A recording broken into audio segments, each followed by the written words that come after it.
Assalamualaikum warahmatullahi wabarakatuh. Video kali ini kita akan membahas tentang fungsi materi matematika di kelas 8. Adapun pengertian dari fungsi, fungsi atau pemetaan dari himpunan A ke himpunan B merupakan relasi khusus yang memasangkan setiap anggota di A dengan tepat satu anggota di B. Jadi maksudnya seperti ini gambarnya. Jadi anggota si A ini, ya, anggota si A ini intinya anggota si A, himpunan A yang di sini, yang di dalam ini harus memiliki pasangan ke himpunan B tepat satu. Jadi nggak boleh bercabang anggota yang ini. Ini nggak boleh bercabang, dia harus memiliki pasangan dan nggak boleh bercabang ke si A, ke si B. Tetapi kalau si B boleh nggak memiliki pasangan, ya. Saya ulangi, anggota si A yang di sini, ini anggotanya ada A, B, C, D, harus memiliki pasangan. Seperti ini kan udah terlihat memiliki pasangan. Dan dia juga nggak boleh bercabang, itu syaratnya. Itu baru dikatakan fungsi. Oke, saya buat di sini saja. Oke. Kalau nanti ada gambar, contoh ada gambar seperti ini.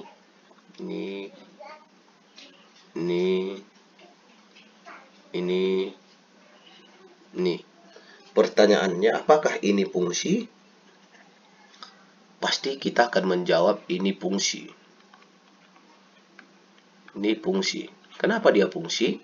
Karena A menuju 1, B menuju 1. Mereka berdua memiliki pasangan atau tujuan yang sama satu. Nggak bercabang tujuan itu. Sedangkan C tujuannya kedua, si D tujuannya ketiga. Baru ini dikatakan fungsi. Tapi ini nggak ada pasangannya, nggak apa-apa. Kalau dia di B nggak memiliki pasangan, nggak masalah. Yang penting yang si A ini memiliki semuanya tujuan, ya, atau pasangan. Saya coba seperti ini. Kalau dia kamu jumpakan seperti ini. Ini kedua, ya. Ini kedua. Ini orang ini kedua. Terus ini kedua juga. Ini kedua juga. Pertanyaannya, apakah ini fungsi? Ya, ini fungsi. Ini juga fungsi. Jangan salah ya, ini juga fungsi. Karena apa? Ini yang A, B, C, D udah sama-sama dipasangkan ke angka si B, anggota si B, yaitu 2. Jadi semuanya ini udah memiliki pasangan di 2. Jadi ini dikatakan dengan fungsi. Ya, jadi ini jelas-jelas dikatakan fungsi. Yang bukan fungsi, nanti kalau kamu jumpakan yang bukan fungsi, saya buat contohnya seperti ini.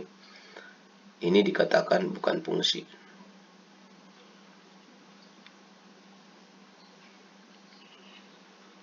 Ya, kalau ini ditanya, ini bukan fungsi. Ini bukan fungsi, ya. Bukan fungsi. Kenapa bukan fungsi? Kenapa nggak fungsi? Karena anggota si A ini nggak ada pasangannya. Jadi ini bukan fungsi. Seharusnya dia memiliki anggota ke B, pasangan ke B. Ini anggota si A ini nggak memiliki pasangan. Jadi ini dikatakan bukan fungsi. Saya coba lagi yang dikatakan bukan fungsi. Saya buat lagi seperti ini. Ini kemari, ini kemari, ini kemari, ini kemari, ini kemari. Pertanyaannya, gambar ini menunjukkan apakah ini fungsi atau tidak. Jadi, kita bisa lihat semua anggota A sudah dipasangkan. Syarat pertama harus dipasangkan. Kita lihat semua sudah dipasangkan. A sudah, B sudah, C sudah, D sudah. Persyaratan kedua, apakah mereka bercabang? Ada yang bercabang?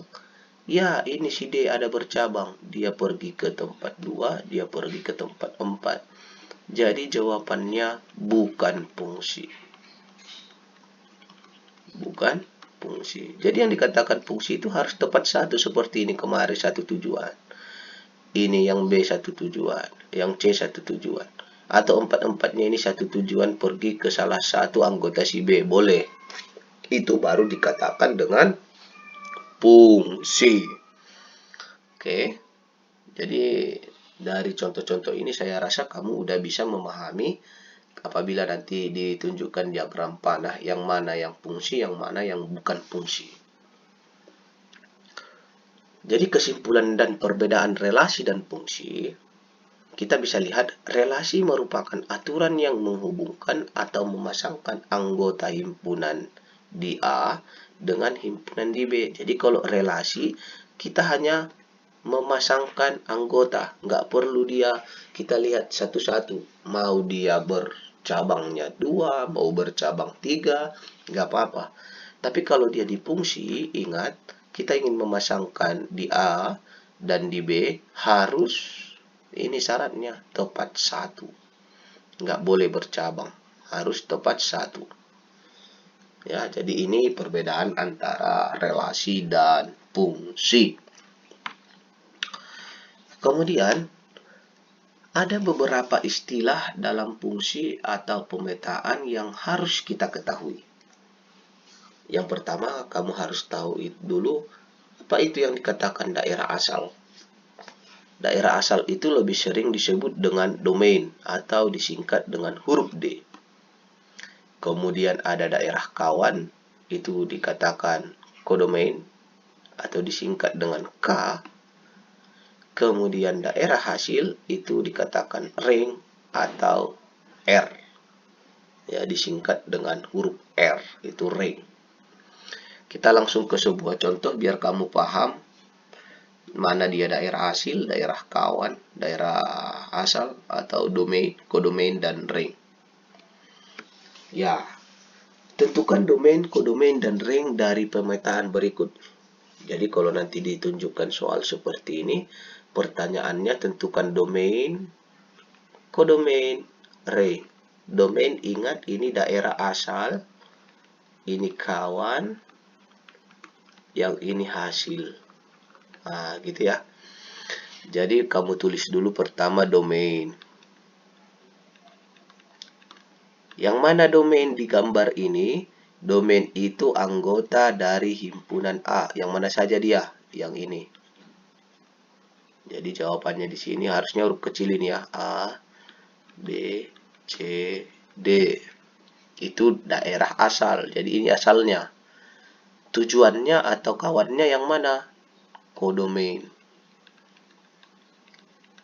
Tujuannya atau kawannya yang mana? Kodomain. Daerah kodomain. Yang mana aja dia? 1, 2, 3, 4. 1, 2, 3, 4. Itu dia daerah kodomainnya. Kemudian daerah hasil. Daerah hasil itu yang mana yang mereka tuju? Yang angka 1, angka 2, sama angka 4. 1, 2, 4. Angka 3 bukan daerah hasil. Karena apa? Tidak ada tujuan dari asal ke tujuan. Jadi dia nggak termasuk. Jadi makanya hasil itu yang mana yang dituju. Si A ke si B. Itu tujuannya. Itulah dia daerah hasil. Jadi nanti kalau kamu jumpai contoh soal seperti ini, saya rasa kamu bisa membedakan yang mana domain, yang mana kodomain, dan yang mana daerah hasil. Selamat belajar, sukses selalu, dan salam sehat.